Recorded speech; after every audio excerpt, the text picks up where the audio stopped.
Assalamualaikum warahmatullahi wabarakatuh. Selamat berjumpa kembali dalam video pembelajaran Bahasa Indonesia, kuasai dunia. Dalam video kali ini kita akan melanjutkan materi yang telah kita pelajari sebelumnya. Jika sebelumnya kita belajar tentang teks editorial, kita akan lanjut ke materi berikutnya, yakni materi yang erat kaitannya dengan kehidupan kita sehari-hari. Materi kita hari ini adalah materi tentang teks novel. Namun, untuk pembelajaran kali ini kita hanya fokus pada unsur pembangun dari novel itu sendiri. Sebelum kita lanjut ke materi kita tengok terlebih dahulu kompetensi dasar dari teks novel itu sendiri.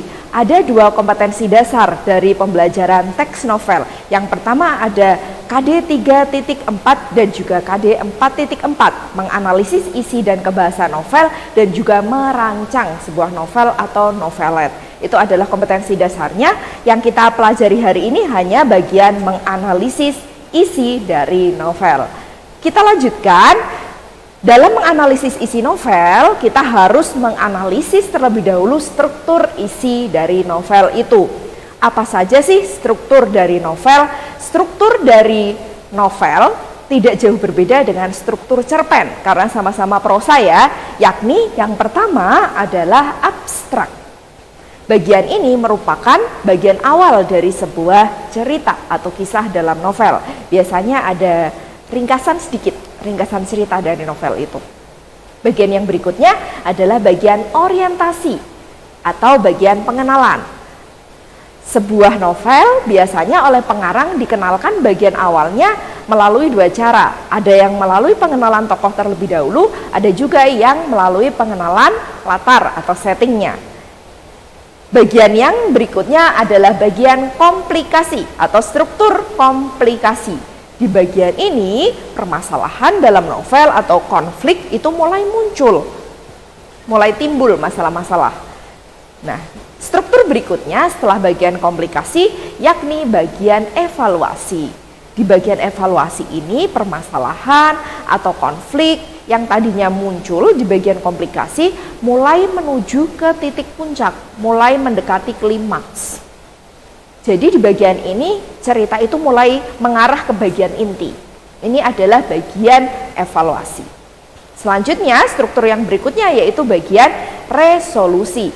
Sebuah permasalahan, sebuah konflik di dalam novel tentunya akan dapat diselesaikan. Nah, di bagian resolusi ini akan muncul sebuah angin segar. Jadi dari semua permasalahan itu akan muncul solusi-solusi dalam memecahkan permasalahan-permasalahan itu. Itu adalah bagian resolusi. Bagian yang terakhir dari novel atau struktur yang terakhir adalah koda. Bagian koda ini merupakan bagian akhir atau penutup dari cerita itu sendiri. Setelah kita belajar tentang struktur isi dari sebuah novel, selanjutnya kita akan membahas tentang unsur pembangun novel. Novel tidak akan berdiri sendiri. Ada yang membangunnya dari dua sisi. Yang pertama, novel dibangun dari sisi dalam, yakni unsur intrinsik. Kemudian yang berikutnya ada unsur yang membangun novel dari sisi luar, yakni ekstrinsik.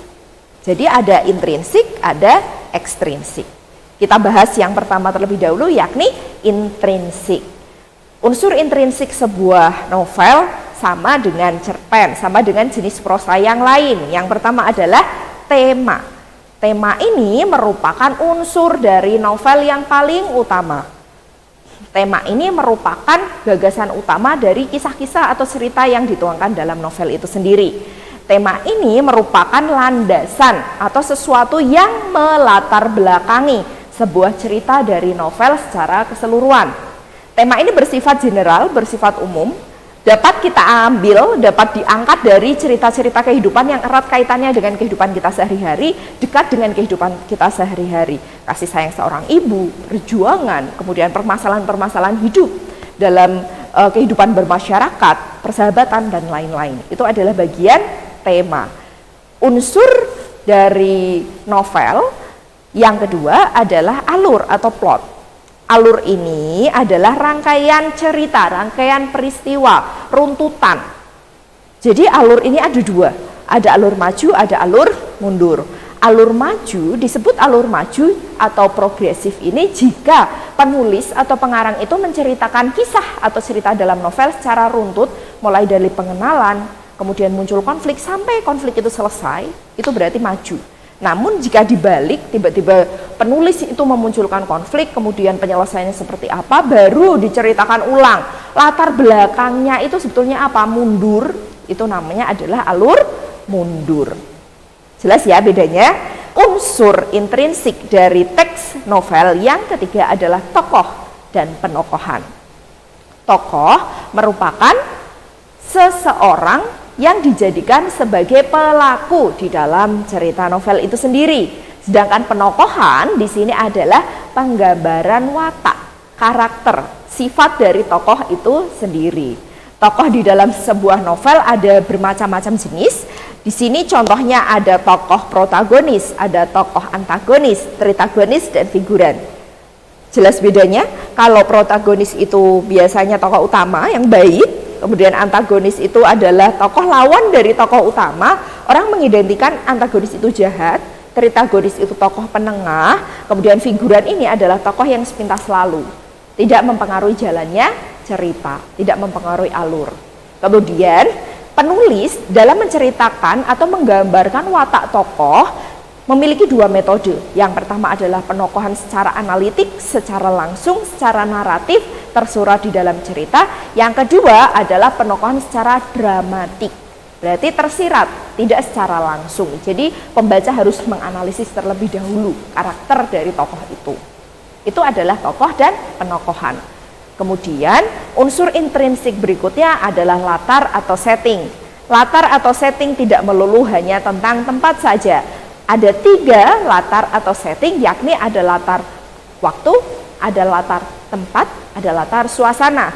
Latar bisa tersirat, bisa tersurat. Jika tersurat, contohnya ada di kalimat di bawahnya. Pada malam itu, aku pulang, membereskan diriku di kamar, perasaan sangat sedih. Di kamar, malam hari, perasaannya sedih. Berarti tersurat. Di sana ada latar waktunya, ada tempatnya, ada suasananya. Namun jika tersirat, berarti tidak secara langsung. Unsur dari novel berikutnya adalah sudut pandang atau point of view. Sudut pandang ini adalah cara pandang pengarang dalam menceritakan kisah di dalam novel itu.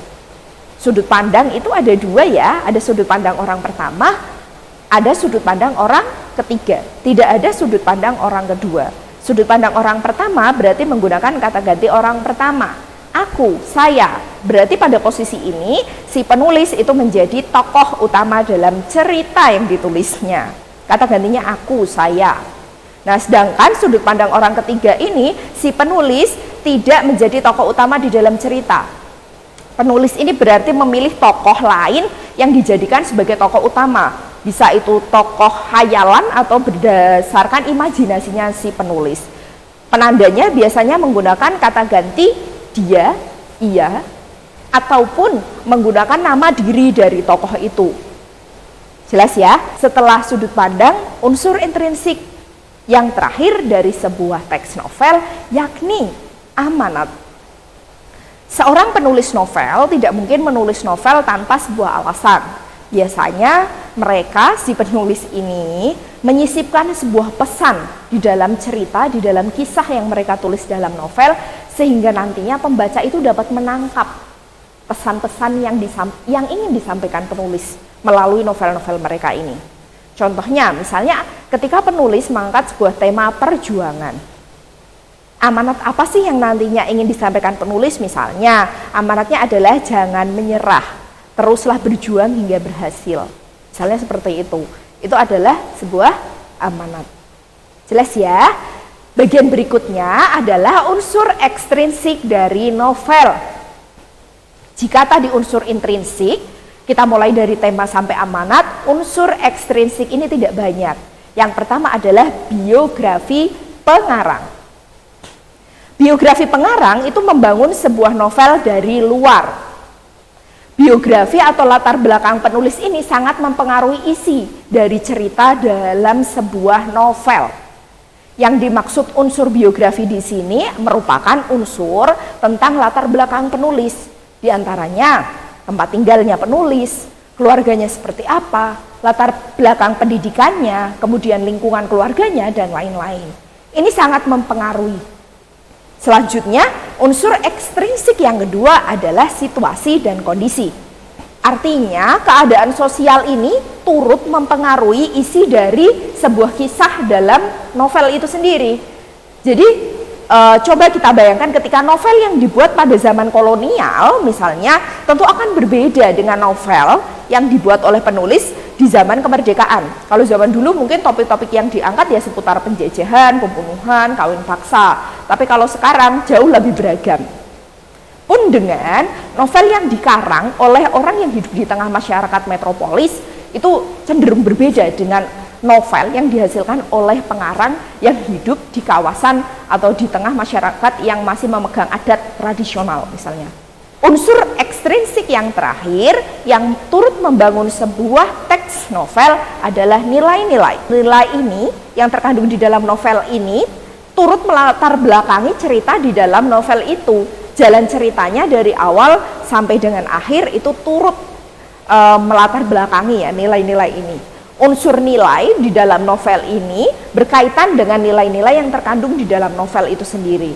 Nilai di dalam sebuah karya sastra itu jenisnya ada banyak ya. Yang sering muncul ada nilai religi, kemudian ada nilai budaya, ada nilai moral, nilai sosial, dan juga yang lain-lain. Dan nilai ini berbeda dengan amanat ya. Kalau amanat itu termasuk unsur intrinsik karena ada di dalam cerita. Kalau nilai ini sebetulnya yang melatar belakangi itu adalah nilai-nilai. Jadi berbeda dengan amanat.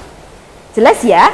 Jadi sebuah novel itu dibangun tidak hanya dari sisi dalam tetapi juga dari sisi luar. Ada unsur intrinsik, ada unsur ekstrinsik. Ada isi yang dapat kita ambil dari novel itu berdasarkan runtutan struktur yang kita bahas dari awal sampai akhir tadi, mulai dari bagian yang pertama yakni abstrak sampai ke bagian yang terakhir yaitu koda. Sebetulnya kenapa sih kita harus belajar novel? Seperti yang Ibu sampaikan, novel ini erat kaitannya dengan kehidupan kita sehari-hari. Kisah-kisah di dalam novel itu biasanya mirip dengan kisah-kisah kehidupan kita sehari-hari. Sehingga jika kita kaitkan banyak relevansi, banyak nilai yang dapat kita ambil dalam sebuah novel sesuai dengan pembelajaran kita sehari-hari. Yang kedua, sebetulnya sebagai umat muslim sesungguhnya kitab suci kita yakni Al-Quran itu kan sebetulnya kumpulan dari sebuah kisah-kisah ya, kumpulan dari sebuah cerita-cerita yang di dalamnya itu juga memiliki unsur intrinsiknya, ada tema, ada alur, ada latar, dan lain-lain. Pasti ada di dalam kisah itu ada unsur-unsur itu yang membangun, seperti halnya novel tadi. Kita mau belajar tafsir surat Maryam misalnya. Ketika di sana diceritakan kelahiran, bagaimana kelahiran Nabi Isa? Di sana ada tokohnya, ada latarnya, ada settingnya, ya, ada alurnya. Penokohannya jelas seperti apa. Jadi, ketika kita belajar novel, ambillah hal-hal positif dari novel itu. Ambil hal-hal yang positif saja dan gunakan sebagai bekal dalam kehidupan kita sehari-hari. Jelas ya? Jika sudah jelas, video pembelajaran kali ini Bu Imel akhiri ya. Ingat, tetap utamakan bahasa Indonesia, lestarikan bahasa daerah, dan kuasai bahasa asing. Wassalamualaikum warahmatullahi wabarakatuh.